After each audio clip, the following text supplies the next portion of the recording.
In this video, we are going to unpack a consideration for unlocking the full potential of your PD session.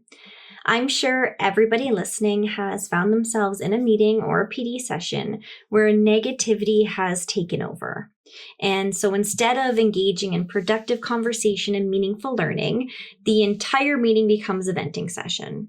Sometimes the challenges and pitfalls take center stage, and unfortunately, progress gets sidelined. So the purpose of the next few minutes is just to review maybe some facilitator moves you might consider to avoid finding yourself in this scenario. One of our golden rules for effective PD is to get our participants engaged as quickly as possible. We want them talking within the first few minutes of the session.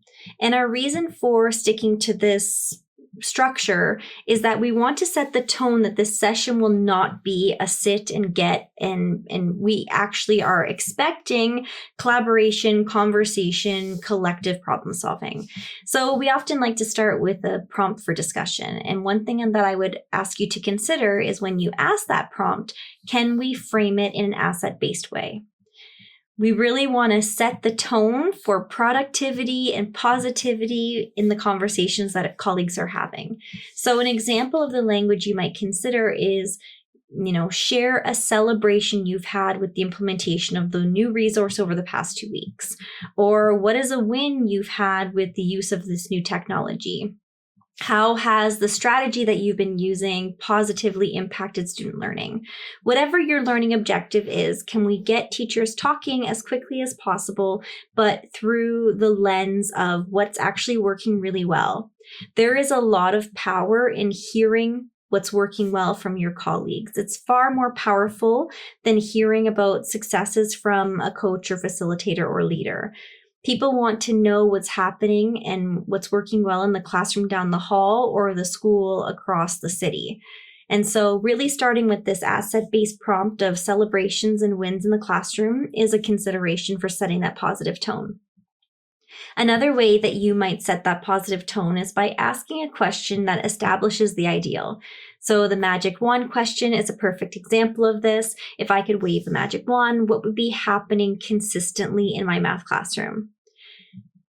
And of course, from there, we can build on what's working really, really well. We will establish a common understanding of what we're hoping to achieve together. What I really like about the magic wand question is that it allows us to reveal the challenges without dwelling on them. So for example, if you ask a question around the ideal and a teacher says, in my ideal classroom, students would come knowing their math facts.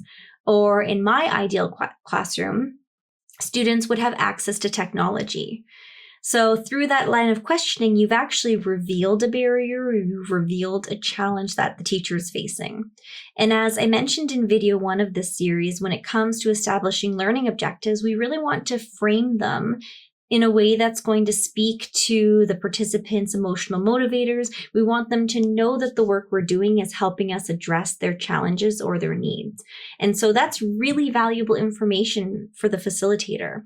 But we're asking it in a way that's promoting problem solving rather than simply venting or complaining about the things that maybe we can't even control. At the end of the day, whether it's in your staff room, your classroom, in a meeting, negativity breeds negativity. And so one of our jobs as the facilitator is to really keep the culture in the space really positive. So what do you do when you feel the mood shifting? Sometimes all it takes is one really big voice to really focus on the negatives, and all of a sudden the mood in the entire room shifts and we lose the productivity. It becomes a space where we're complaining about all of these things that are out of our control and we're not progressing towards our goal. So what do we do in that situation? I think that, of course, we need to acknowledge, we need to recognize, we need to sympathize, but we also need to shift the conversation back to productivity and what can we do about it. So recognizing, of course, I hear you, and I'm sure many of your colleagues have experienced similar challenges, but the reason that we're here today is to try to address those challenges, try to problem solve, try to make progress, because at the end of the day, of course, we would all love to see the ideal happening in every classroom. Fostering positivity in your session isn't just about feeling good, although that's just an added bonus. Of course, I want to be in a space myself where the mood is positive, the energy around me is positive, but it's also about establishing the right conditions for real learning and lasting change. So this is just one consideration when structuring or planning your PD, to just be super mindful that the way you ask questions, the way you respond to venting, really is going to set the tone. Is the tone that we want positive and productive, or are we going to allow the negativity to spread? This is just one other consideration to unlock the potential of your PD. More to come in subsequent videos.